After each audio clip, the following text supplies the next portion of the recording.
most people. And then after Saturday, I don't think a lot of people are going to count that. So well, I mean, if you can unpack that, because I know what you're talking about, the weird thing. Yeah. You're talking to Joe, and you're like, I don't feel like I lost. Yeah. And Joe's like, but he did. He's like, no, but there's a, what was it called? Perennial drop nerve. foot or I got drop foot. Perennial nerve. He did kick me. I'm not arguing that. I got kicked by him. He threw the kick. It hit my nerve. My foot went numb. I had these ankle wraps on. They were way too tight. Sometimes that nerve comes back, and you're able to. My nerve did not come back. I rolled my ankle like 7-8 times, and the rest is history. But mentally, I didn't feel like I lost to that guy. I didn't feel like his skills were better than me, and that was 3.5 years ago, and now I'm defending the title against that same guy. Yep. So, we get to see who is right and who is wrong. The reason I say it like that is just because how many thousands of kicks have been thrown since then, and how many times has that happened, that same nerve, that same spot. It's a very rare thing, so I always called it, a fluke and blah, blah, blah.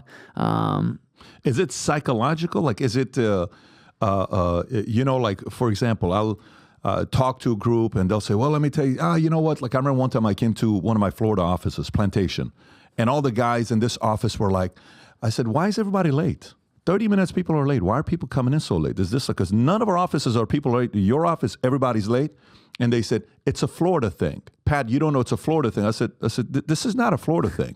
Standards are standards no matter where you go. So don't try to convince me that that's normal. That's your normal. It ain't my normal. So how much of it is like you don't want to accept that yourself to allow that little possibility of questioning yourself in? None. I don't. I think if I were to go out there and lose that fight, and he just beat me skill for skill, I just lost that fight.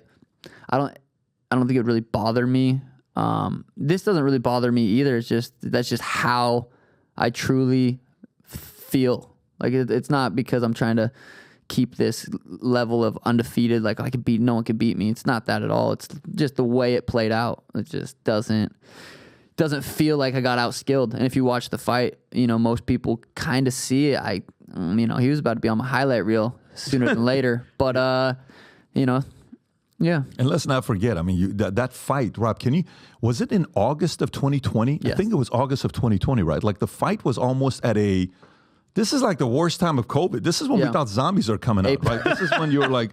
There was like 5 people there was no audience. Oh, you just heard you don't every hear step. Every step. Yeah, it was... I fought in the Apex 3 times. I fought in that same arena, that small cage, which is super weird. In the UFC, you have a small cage and a big cage. Right. It's like in that, playing half court at an NBA game sometimes. It's a weird cage.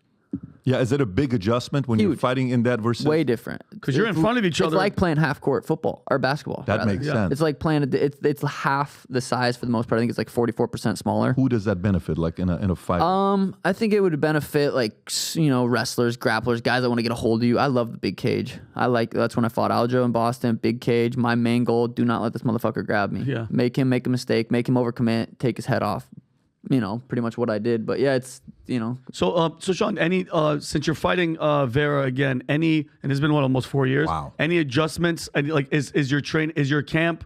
Are you basically taking that same route? You've obviously grown to be a better fighter. Anything different? Because you're fighting the same guy. Does anything change? If it's not broke, don't fix it. I feel like other than that fight, I've never lost a fight. Everything I'm doing is, it's working. So I'm going to continue to do what we're doing. Each guy, we fight Aljo, we bring in guys like Aljo, we fight Chito, we fight, spar guys like Chito. It's like you just kind of have your sparring partners try to emulate the guys you're fighting and do the same shit because it's been working. Mentally, is anything like on your mind that the last time you faced this guy or zero? You're like, nope, just going to take it as another fight that I'm going into. Yeah, 100%. Just another guy, just another fight, just another Saturday. Do you have a set prediction what you think is going to happen?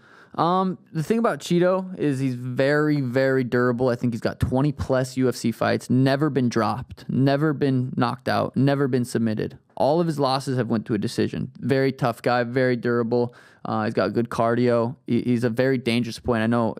Dangerous opponent. I know you said I'm a pretty heavy favorite, which I agree, can't deny that, but it's a very, very tough fight. This is not an easy fight by any means. With that being said, neither was Aljo. Aljo was not I think, in my opinion, Aljo was the toughest fight in the division for me, and I went out there and knocked him out in 2 rounds. So I do have this confidence that I could put Chito's lights out or win a decision, but it's not an easy fight by any means. Sean, what's Vera's biggest strength fighting wise? I know, but besides cardio and stuff like that, what's his like go-to thing? Like Durability. I mean, it just lasts. He's obviously skilled. You don't get to where we're at not being skilled, but durability is a real thing. People can get tired beating you up. Like Nick and Nate Diaz made a career out of that. You get tired of beating someone up, and then you kind of take over and put it on them. So I'd say that. God, because Diaz brothers, you watch those guys fight, you're like, he's done. Yeah. No, he's just getting started. Yeah. You're like another round and another, and then all of a sudden he wins. How did this thing? What round was it when he beat Conor Diaz? Was it like in the? It was only in the third, I think. Third round when he beat him, and then the next fight when Conor came back, he adjusted. Is there anything you adjust? Because if you remember when the first time they had the fight, Conor Diaz would go down and he would almost welcome him, and Conor would go, and then he got caught. But the next time they fought, every time he would drop, because he dropped him 2 or 3 times, he just would stay up. He says, nope, I'm now coming down to fight your fight. Is there anything you're adjusting with Vera? Not really. Our fight was like 2 minutes. Didn't play out very long. And I felt like what I was doing was working. Obviously, I got to address the leg kicks. That's where he kicked my nerve.